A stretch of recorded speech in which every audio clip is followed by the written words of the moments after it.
अच्छा दीक साहब, मेरा आपसे एक और बड़ा ही अहम सवाल है, ठीक है। ये मेरे जहन में बड़ा चल रहा था कि मैंने पहले भी ये बात आपसे सुनी है कि आप जो हैं वो गरीबों के लिए, कारीगरों के लिए, मज़दूर तबके के लिए बड़ी आवाज़ उठाते हैं। तो मुझे ये बताएं कि ये आप क्या करना चाहते हैं इनके लिए, कैसे करेंगे, और इसमें आपने जो अब तक किया है उसमें आप माशाल्लाह कामयाब भी हुए हैं, और अब आप मुझे ये बताएं कि आपका अगला एजेंडा क्या है। जी देखिए, सबसे पहले तो मैं आपको ये बात बताता हूँ कि सबसे ज़रूरी मार्केटिंग होती है। आज से पहले आपको अंजुमन तहफ़्फ़ुज़ वगैरह क्या है जी, अब लोगों को शौर ही नहीं था ये।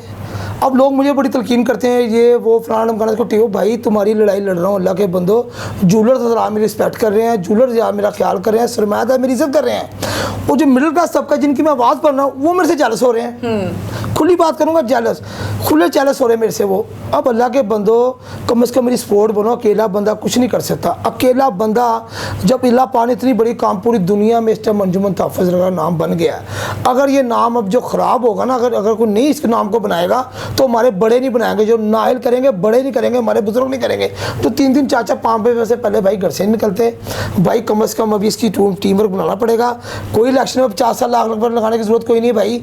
बड़े बैठे उसको सिलेक्ट किए, नहीं कहता कि भाई मुझे कोई शौक नहीं, अल्हम्दुलिल्लाह मुझे ये नुकसान ही, मुझे पता है साल में मैंने क्या गवाया, सवा साल में कोई कमाई नहीं है मेरी। बड़ी अहम बात बताता हूँ, मेरी समझ से बाहर है बात कि भाई ये इसकी कितनी तनख्वाहें नहीं होती।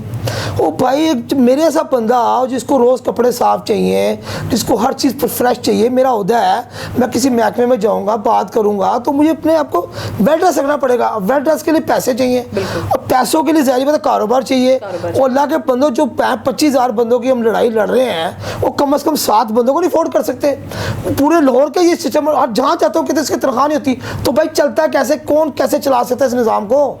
ये तो मेरी दिमाग से बाहर है। मैं खुली बातें करूँगा नेक्स्ट प्रोग्राम के अंदर, मैं और सीख रहा हूँ, अभी मैं ओपन होकर सामने नहीं आ रहा। अब मैं आपको बताता हूँ गरीब कारीगर होगा। देखिए सबसे पहले मैं सब लाहौर के सब ताजर इकट्ठे करूँगा। मैंने अभी पिछले दिनों में बात की थी, इंशाल्लाह मैं जो मेरे पर अल्फाज मेरे मुँह से निकलता अल्लाह ताला पूरे कराता है। किसी की कोई औकात नहीं मेरे अल्फाज पूरे करा लेगा। हाँ 2-4 बंदे हैं बड़े बड़े हैं, मैं उनका सारी ज़िंदगी ताबेदार रहूँगा जिन्होंने मेरा इस वक्त मौजूदा वक्त में साथ दिया है। कि मेरा नुकसान हुआ उन्होंने मैं ढका, मेरे अपने बंदों ने मुझे उछालने की कोशिश करी लेकिन अल्लाह ने नहीं उछाला। ये जब तक अल्लाह जिसको इज्जत देता है उसी के दिल में डालता है। वो दलेर आदमी, जिदार आदमी है और भरपूर तरीके से मेरे से आगे निकले हैं और उसमें मैं भरपूर तरीके से फ्रंट पे सामने आया हूँ। अब मेरा एजेंडा क्या अगला कि सब तमाम लाहौर के जितने भी है ना ये ताजर, इनको इकट्ठा इंशाल्लाह बहुत जल्दी करूँगा मैं। अभी ईद आ गई है, ये बहुत जल्दी हम एक ऐसे प्रोग्राम रखेंगे, ये आएंगे और इन्हें आना पड़ेगा। ये अपने बच्चों के बारे में जो मैं बात करता हूँ छोड़ के दूसरों के बच्चों मैं इनको समझाऊंगा, नहीं समझ आएगी उसका मेरे पास दूसरा तरीका भी है। फिर मैं ये नहीं देखूंगा कि कौन बड़ा है कौन छोटा है। फिर अब तक ओहदा है ना, अब जैसे लीडर है हमारे, एक बच्चा उठ के, जब इंडिया का मिसाल ले लें आप, वो बच्चा है, बच्चा उसको अल्लाह पाक ने कितनी इज्जत दी है, अल्लाह उसको और इज्जत दे, कोई तो उसको काबिल थी ना, उसको कितनी इज्जत दी अल्लाह पाक ने। वो देखिए इसी तरह अल्लाह पाक करे। कोई मैं नहीं कहता कि मैं वैसा नहीं बनना चाहता भाई, क्योंकि उसमें क्वालिटी, मेरे में क्वालिटी नहीं है। इस काम के लिए भाई पैसा बहुत ज़रूरी है, पैसे के बगैर आप नहीं चल सकते। 7, 8, 10 बंदे परफेक्ट चाहिए। लाहौर के पूरे ताजर इकट्ठे करूँगा, नहीं होंगे तो मुझे करने आता है अल्हम्दुलिल्लाह। मेरे में अल्लाह ने तो सलाहियत, मैं बेशक इतना पढ़ा लिखा नहीं हूँ लेकिन काबिलियत मैं सामने का मत्था पढ़ना जानता हूँ। उनको मैं इकट्ठा करूँगा, उसके बाद फिर एक ऐसा टीम वर्क बनाएंगे, उसका 1 या 2 सदूर होंगे, वो पूरे लाहौर के जो ताजर इकट्ठा करेंगे। कोई भी लाहौर का मामला होगा हम इकट्ठे होकर फिर उसको आवाज़ हम एक बना करेंगे। मेरी खुशी है कि अंजुमन तहफ़्फ़ुज़ ये वज़न उठा सकती है। तो गोल्ड की एक बहुत बड़ी मार्केट है लाहौर की, इस पर हम भरपूर तरीके से उनके साथ चलेंगे। लाहौर के ताजर जितने हैं, फिर हमारी कम्युनिटी बन जाएगी, हमारी 15-20 यूनियन जुड़ जाएंगी हमारे साथ। फिर हम चैम्बर में जाए, हमारी आराम से सुनवाई होगी। हम गरीबों के लिए कुछ फैक्ट्री निज़ाम बना सकते हैं, कुछ हम करेंगे, स्टार्ट घर से लेना पड़ता है, कुछ हम करेंगे, कुछ हार्डवेयर वाले करेंगे, कुछ जो जिसकी करेंगे, सब सरमायादार हर जगह मौजूद है, वो फंडिंग करेंगे। हमारी अगर यूनियन थोड़ी सी उसमें जा रही है कृषि में, वो हमें सपोर्ट करें, उनकी यूनियन जा रही है हम सपोर्ट करें। इस तरह ये गरीबों का मसला हो सकता है। नहीं तो अदरवाइज अल्लाह की कसम खाया करता हूँ सारी ज़िंदगी लोगों ने इस्तेमाल ही करा है। मैंने 1.25 साल में सीखा है, ताजर अपनी गाड़ियाँ, अपनी कोठी, अपनी बंगले, उन्होंने अपने आप को देखा है। देखे कोई घर से सोना ला के नहीं बना, हमें उन्होंने काम दिया तो जूलर बने बड़े। जूती वाले 10-10 हज़ार की 20-20 हज़ार की जूती बिक रहे, कारीगर बनाना तो बनी है, वो खुद नहीं काट रहे बैठ के भाई। कपड़े वाला 20-20, 2-5 लाख का सूट बिक रहा है तो कारीगर बना रहा है, जिसके साथ तुम अरबोपति हो, गाड़ियों में बैठ के फिरते हो। भाई उनका ख्याल करो, अपने बच्चों में शौर पैदा कराओ कि नहीं बेटा इन कारीगरों से हम बने हैं, इनकी इज्जत करो, इनकी रिस्पेक्ट करो, जो वो नहीं करते आजकल। हम पहले, मैं कभी ज़िंदगी में बाहर नहीं खड़ा हुआ।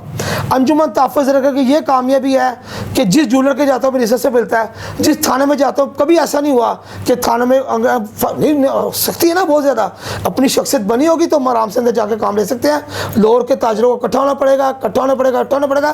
चैम्बर अगला स्टेप है। चैम्बर का इलेक्शन आ रहा है, हमारे लिए बहुत बड़ा प्लेटफॉर्म आ रहा है। हमने अपने आप को इम्प्रूव करना है। अंजुमन तहफ़्फ़ुज़ दरगाह 1.25 साल में ये इम्प्रूव हुई है। अगले 1.25 साल में इंशाअल्लाह ताला मेरी दुआ है, अल्लाह ताला से यही दुआ है, या अल्लाह पाक कि तमाम हमारे में बड़े लोग हैं, बड़े लोग हैं जिनमें दर्द है, तकलीफ चाहते हैं, महसूस करते हैं गरीबों की, वो डिसीजन लें और सब माने। हम अकेले खाने वाले बंदे नहीं हैं, ना अकेले काम करने वाले बंदे नहीं हैं, हम सबको साथ लेने चले बंदे हैं। और एक बात और कहूँगा, जो ओहदेदार सिस्टम चेंज करो भाई, जो ओहदेदार चाहे अमीर है गरीब है, जिसको तनख्वाह नहीं चाहिए भाई फंड में दे दो। मुझे चाहिए मेरी तनख्वाह दो भाई, मेरी डिमांड है। कोई गरीब आदमी चल सकता है, सरमायादार तो घर से नहीं निकलेगा भाई। मुझे जो भी टाइम देता है मैं वक्त से पहले खड़ा होता हूँ, ये मेरा अल्लाह का। अच्छा, मुझे अतीक साहब ये भी एक बात बताएं कि आज की जो जनरेशन है हमारी जी, जो हमारे पुराने लोग हैं उनको तो पता है कि भाई जो ये गोल्ड का कारोबार, इसमें कितनी इंसान को प्रॉफिट है, कितना नुकसान है। अगर आज की जनरेशन इस कारोबार में अपना इन्वेस्ट करना चाह रही है, या वो ये चाह रही है कि मैं इस मार्केट में आऊँ, मैं इसमें इन्वेस्ट करूँ, मैं इस कारोबार को मैं करना चाहूँ, तो आप उनके लिए क्या भाई ना करो। जूती वाले अपने जूते काम में इस्टेब्लिश हो, उन कारीगरों को देखो। कोई भी शोबा है ताजर बरादरी का, शौर पैदा करो, अपने छोड़ दो। आप अपने घर में बैठ के आराम से सुबह 2 बजे, अब तो रूटीन ही चेंज होगी ना, बेड़ा गर्क तो हमारा खुद ही हुआ ना भाई, अल्लाह के निज़ाम से हट गए हम। आप सुबह 2 बजे सो के उठेंगे, आराम से उठेंगे, 3-4 बजे उठेंगे, जाके साफ़ करेंगे, जिस गरीबों से किराया लेना उनको फ़ोन करेंगे, ला भाई किराया लिया, जिसके खाता निकला हुआ उसको फ़ोन करेंगे, किराया उसके पैसे मंगवा लो। अब ये भाई कारोबार करो, छोड़ दो जो भी मामला थे कारोबार के, बच्चों को शऊर पैदा करो कि बच्चे खड़े होकर कारोबार करें। कारोबार करेंगे तो निज़ाम चलेगा, नहीं तो आजकल के अपने बच्चे तो अपनी नहीं बात सुनते, तो भाई किसी के गैर की क्या सुनेंगे। जितने सरमायादार बड़े बड़े औलादों के आगे मजबूर हो चुके हैं, उसकी भी रीज़न बताता हूँ आपको। 50 साल के बाद इंसान चेंज होता है, वो औलाद का मुताज हो जाता है। ये गलत है। पहले की औलादें अभी तक पैरों पे खड़े रहती है अपने बाप। मैं बात करूँगा बड़ी अहम बात, मैं कितनी बड़ी मिसाल देता हूँ। मेरी अपनी सगी बहन है, अल्लाह उसको ज़िंदगी दे, सब कुछ दे, उसके माशाल्लाह अल्हम्दुलिल्लाह ताला बुरी नस्ल बचाए। 60 साल हो गए उनकी शादी को, आज 55 साल हो गए, आज तक उनकी दुरानी चिटानी का खाना इकट्ठे पकता है। मुझे ये बहुत कम India Pakistan Asia middle class लोगों में मुझे कोई निकाल के दिखा दे, एक पेज पे बैठ के खाना खाते हैं शाम को। और उनकी औलाद ऐसी है कि उनके मेरी बहन को या मेरे बनोई को ज़रा सी तकलीफ हुई, पतीलियों के छाला बना के रखते हैं। इनकी तरबियत अच्छी हुई है। हमारे जो शोबों के अंदर अमीर लोग हैं, वो औलाद का इंतजाम मुँह देखते हैं कि औलाद नाराज़ ना हो जाए। बीवी ने और जाके माँ को पढ़ते हैं, माँ आके उसको कहती है, वो बेचारा किसी जोगा तो रहा नहीं है, वो फिर जारी बात है उसको कॉम्प्रोमाइज़ ही करना ना उसने भाई। तो ये जनरल सच्ची बात है कि जिसको होंगे वो कहेंगे सही कह रहा है। बीवियों के भाई, अब बीवियों की सुननी पड़ती है भाई। ये इस दुनिया से बाहर निकले, बच्चों आपकी मेहरबानी है, अल्लाह ताला ने अगर आपको सहूलत दी हुई है तो गरीबों को सहूलत दो। किसी को भिखारी ना बनाओ रोज़ों के लिए कि रोज़े आएंगे तो उनको 1 महीने का सुकून दे के उनको कारोबार दें, चाहे वेले बिठाएं उन्हें, चाहे आपका माल ना बिके वो अल्लाह बेचेगा। रिज़्क़ का वादा अल्लाह ने किया, आप काम बनाएं, कोई भी शोबा काम बनवाएं, काम बेचें। मेरा मौक़िफ़ यही है, बस इससे ज़्यादा मैं क्या कह सकता हूँ। अच्छा, अब हम मेरा आखिरी सवाल है, उसके बाद हम अपने प्रोग्राम को वाइंड अप करते हैं। अच्छा अतीक साहब, मुझे ये बताएं कि आप हमारी हुकूमत से क्या डिमांड करते हैं? आप वज़ीर आला पंजाब जो हैं हमारी मरियम नवाज़ साहिबा, उनसे क्या डिमांड करते हैं? हमारे जो वज़ीर आज़म हैं उनसे क्या डिमांड करते हैं कि आप इस चीज़ को किस तरह देखना चाहते हैं कि वो इसमें क्या इम्प्रूवमेंट करें? देखिए जी, अल्लाह पाक ने यहाँ तक रास्ता निकाला है जी। ये जो मरियम नवाज़ साहिबा ना, मैं हर प्रोग्राम में कहता हूँ ये हमारे हल्के की हैं जी। नवाज शरीफ साहब को मैं इतने नज़दीक से जानता हूँ, ये ग्वालमंडी के मनारकली के हैं। हमारा इनसे बड़ा गहरा ताल्लुक़ रहा है। हम बच्चे थे माशाल्लाह, परवान चढ़ के जब ऊपर जाता था, ये हमारे साहब ने सारी हिस्ट्री है, नफीस लोग हैं। नवाज शरीफ साहब के साथ मसला ये हुआ है, नवाज शरीफ बहुत ग्रेट आदमी थे, बहुत नफीस आदमी थे नवाज शरीफ साहब। जब सियासत बंदा आता ना, उन्हें उनकी जो नीचे की टीम है ना, टीम हमेशा टीम ख़राब करती है। हमारे ऊपर की टीम है ना, मैं नीचे का बंदा हूँ, वो हमारे ऐसे होने चाहिए। मैं फिर ये बात कहूँगा, नवाज शरीफ साहबा, मरियम नवाज साहबा, आपने बहुत अच्छे डिसीजन लिए हैं। इसका फ़ायदा होगा हमें तकरीबन 10-15 साल बाद जाके। उस 15 साल को गैप को आपने कैसा लोगों घरों कैसे बचाना है। 70% 75% में दे रहा तलाक़ों की शरह हो गई है बेरोज़गार की वजह से। कोई औरत अपना घर नहीं छोड़ना, कोई औरत अपना बच्चा नहीं छोड़ना चाहती। और आजकल का टिकटॉक कर ये इन्होंने ये माहौल बना दिया है, civil court, session court, high court आप जाएँ कि औरतें अपने बच्चे ऐसे छोड़ के जाती हैं। ये बाप की जिम्मेदारी है कि जैसे कोई बिल्ली अपने बच्चे ना छोड़े। कलेजा फट जाए, ज़मीन फट जाए, जो अल्लाह के बनाए हुए कानून अर्श हिल लेता। हमारी माँ कहती थी क्योंकि कत्ल होता है ना तो आसमान लाल हो जाता था। देखिए मैं, मेरी सब बहन बेटियाँ, मैं हर दफ़ा कहता हूँ, मैं ओपन बात करूँगा, मैं सिविल कोर्ट सेशन को अक्सर जाता हूँ, ठीक है, कई जगह मर्द गलत है, बहुत गलत है, 10% होंगे, लेकिन मैं मरियम नवाज साहब कोई ऐसा कानून बनाए देखें कि तलाक की शुरा बहुत ज़्यादा बढ़ गई है। मैं कहता हूँ मर्द भी बहुत गलत है, मर्द के दूध के धुले हुए नहीं है, लेकिन इस वक्त मौजूदा हालात में ना 90% मर्द अपनी औरत से कॉम्प्रोमाइज़ करने की कोशिश करता है, लेकिन औरत कॉम्प्रोमाइज़ क्यों नहीं करती? उसके हालात ख़राब है, वो मजबूरी है उसकी, वो उसकी मजबूरी है फैसला लेना। मैं बड़ा अहम बात कर रहा हूँ, ये जितने भी कानून बनाते हैं सब बेकार, 0/0 तरीके पड़ती हैं, टक्के टोकरी होते हैं, तो बंदे का वैसा कारोबार नहीं होता है। 20 बच्चे छोड़ के चली जाती है, मैंने खुद देखा है सेशन कोर्ट में औरतें बच्चे ऐसे छोड़ के जाती है जैसे बिल्ली अपने बच्चे ना छोड़े, बमा तैयार होके पैसे रेडी होके आती है जैसे किसी वलीमे में आई हुई है, वो गलत है। अल्लाह को जो चीज़ सबसे नापसंद है ना, वो मरियम नवाज साहबा हमारे मुल्क में सबसे ज़्यादा हो रहा है। ये बहुत बड़ा कानून बना है इसके ऊपर।